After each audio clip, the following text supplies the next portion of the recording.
Selamat malam, salam sejahtera. Terima kasih karena bersama dengan saya di Nazilin Unity Channel. Kejutan paling besar hari ini, ahli parlimen PAS pula sokong Anwar. Apa ceritanya? Ikuti terus ulasan selepas ini dan jangan lupa tinggalkan komen Anda, tekan butang subscribe. Ada orang kata, orang yang akan mengundi atau akan menyokong Anwar Ibrahim yang kelima atau keenam atau ketujuh atau ke-20 datangnya daripada parti PAS. Benarkah dakwaan ini? Yang menjadi persoalan kita, bila dan siapa ahli parlimen PAS yang akan sokong Anwar Ibrahim ini? Jangan kata mustahil, jangan kata tak bolehlah, jangan kata tak mungkinlah. Kerana dalam dunia politik, semuanya boleh berlaku. Ditambah lagi, seperti Anda tahu, Perikatan Nasional masih lagi degil untuk membuat rundingan dengan kerajaan bagi mendapatkan peruntukan ahli parlimen. Jadi, yang terlibat semua ahli parlimen dalam Perikatan Nasional, termasuk parti PAS. Jadi, adakah mereka dapat bertahan 4 tahun lagi tanpa apa-apa peruntukan kalau mereka masih lagi angkuh dan sombong, tidak membuat perundingan dengan kerajaan?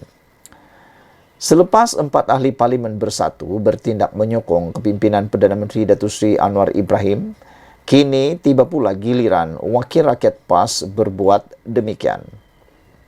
Menurut kabar angin yang kencang kedengaran, ahli parlimen tersebut dilihat kerap memasuki bilik ahli parlimen blok kerajaan ketika sidang Dewan Rakyat. Siapa ahli parlimen yang dikatakan sebagai kerap memasuki bilik ahli parlimen blok kerajaan ini? Yang pastinya kabar angin ini menyatakan daripada PAS. Jika beliau mengisytiharkan sokongannya, maka beliau akan menjadi ahli parlimen PAS yang pertama yang berbuat demikian dan yang kelima yang menyatakan sokongannya. Menjadi persoalan kita ialah, adakah PAS akan memecat ahli parlimen ini? PAS dan Bersatu merupakan parti komponen Perikatan Nasional. 4 ahli Bersatu telah pun menyokong Anwar, iaitu Zahari Kecil dari Parlimen Jeli, Azizi Abu Naim, Gua Musang, Datu Iskandar Zulkarnain, Kuala Kangsar, Datu Dr. Suhaili, Labuan. Kaedah yang digunakannya tidak ada berbeza dengan 4 ahli Bersatu tersebut. Cuma ada satu persoalan yang membezakan PAS dan Bersatu. Adakah PAS akan memecat ahlinya dan menyebabkan berlakunya satu pilihan raya kecil? Saya pikir kalau PAS memecat ahlinya, mungkin bukan berlaku pilihan raya kecil. Kerana dalam Akta Undang-Undang Anti Lompat Parti, kalau beliau dipecat, maknanya beliau tidak lompat parti. Dan beliau hanya terpaksa mencari parti baru. Dia bebas memilih parti baru. Jadi, ini mungkin akan menyebabkan Anwar Ibrahim benar-benar mendapat satu ahli parlimen baru. Bukan sekadar sokongan yang diperoleh, tetapi termasuklah masuk dalam parti komponen dalam Pakatan Harapan. Mungkin itu boleh berlaku. Bagaimanapun, persoalan besar ialah, adakah PAS akan memecat ahlinya dan menyebabkan berlakunya satu pilihan raya kecil? Dan siapa ahli parlimen PAS yang pertama yang akan menyokong Anwar Ibrahim ini? Anda akan ketahuinya esok, lusa, dan mungkin tulat. Sekian dulu untuk kali ini. Jangan lupa tinggalkan komen Anda, tekan butang subscribe. Bye-bye. Selamat datang, salam sejahtera. Terima kasih karena bersama dengan saya di Nazilin Unity Channel. Lelaki hina Perdana Menteri ditahan reman. Apa cerita? Ikuti terus ulasan selepas ini. Kita akan dedahkan kepada Anda semua identiti lelaki yang berani menghina Perdana Menteri ini.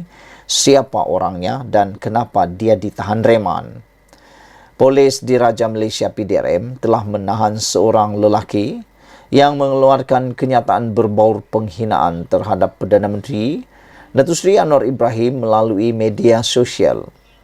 Ketua Polis Daerah Sepang, Assistant Commissioner Wan Kamarul Azran Wan Saiful Yusuf berkata, lelaki berusia 43 tahun adalah pekerja kilang di Melaka dari Bandar Baru Salak Tinggi BBST itu ditahan pada jam 9.30 malam di Melaka semalam. Menurutnya, perintah reman dikeluarkan Mahkamah Magistrat BBST Sepang bermula hari ini sehingga esok bagi membolehkan siasatan lanjut dijalankan mengikut Seksyen 504 Kanun Keseksaan dalam struk 14 Akta Kesalahan Kecil EKK 233 Akta Komunikasi dan Multimedia. Semalam, IPD Sepang melalui satu kenyataan menafikan anggotanya terbabit dalam satu hantaran jelik terhadap Perdana Menteri menerusi media sosial. Melalui semakan dijalankan berdasarkan satu tangkap layar memaparkan komen yang dilontarkan seorang individu mendakwa anggota di IPD Sepang. Semakan dijalankan pihak Bukit Aman menerusi telefon bimbit yang digunakan mengesahkan individu terbabit bukan warga kerja PDRM. Saudara-saudara sekalian, jadi kalau begitu, siapa punya kerja?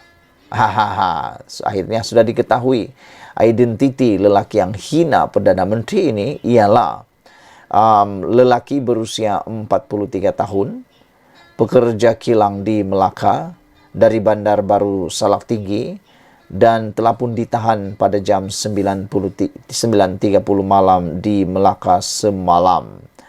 Menurut beliau, perintah reman itu dikeluarkan Magistrat BBST Sepang bermula hari ini sehingga esok bagi memberikan siasatan yang dijalankan mengikut Seksyen 504 Kanun Keseksaan struk 14 Akta Kesalahan Kecil EKK 233 Akta Komunikasi dan Multimedia. Sekian dulu untuk kali ini. Jangan lupa tinggalkan komen Anda, tekan butang subscribe. Kita jumpa lagi. Bye-bye. Selamat datang, salam sejahtera. Terima kasih karena bersama dengan saya di Nazilin Unity Channel. Lagi ahli parlimen bersatu tampil menafikan ditawar habuan diugut untuk sokong Anwar.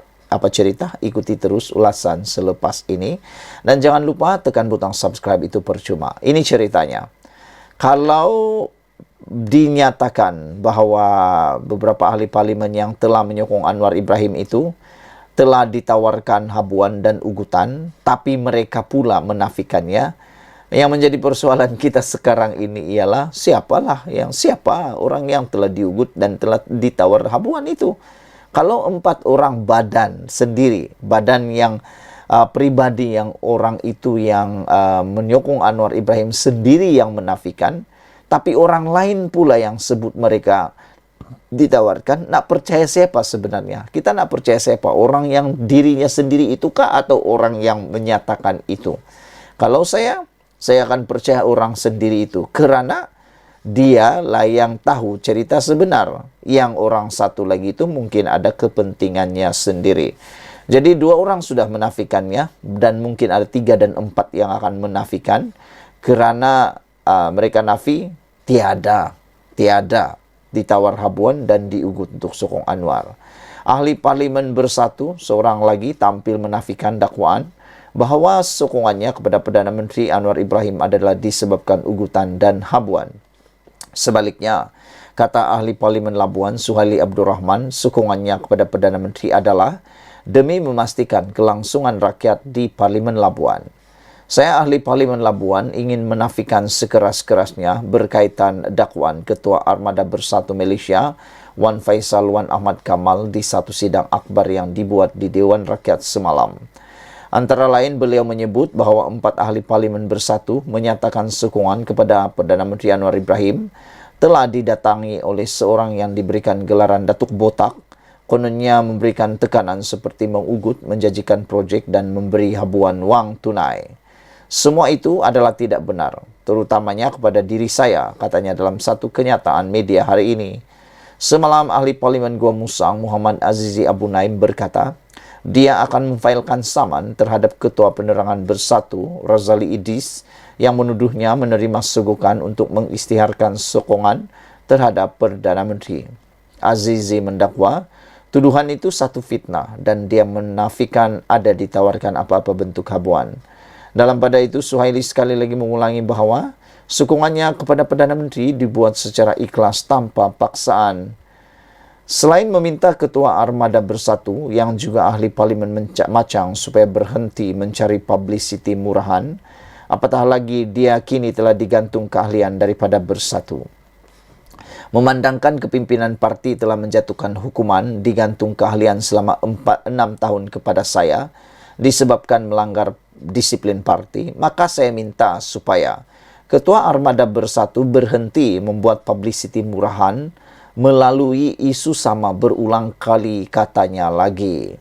Suhaili merupakan salah seorang daripada 4 ahli parlimen Bersatu yang menyatakan sokongan kepada Perdana Menteri.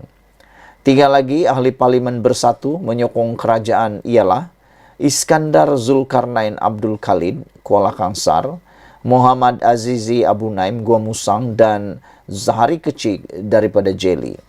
Satu komen daripada ruangan komen di Malaysia kini, iaitu Prajudis, mengatakan berbeza pendapat atau pandangan bukanlah sesuatu yang melanggar perundangan. Tetapi jika tidak memberi sokongan dan pengiktirafan kepada Perdana Menteri, boleh dianggap sebagai tidak menghormati perlembagaan negara. Itu kata Prejudis. Sekian dulu untuk kali ini. Apa pula pendapat anda tentang isu kali ini? Adakah anda setuju dengan Prejudis kata? Malaysia kita punya, kita juga sama-sama cintai Malaysiaku. Bye-bye.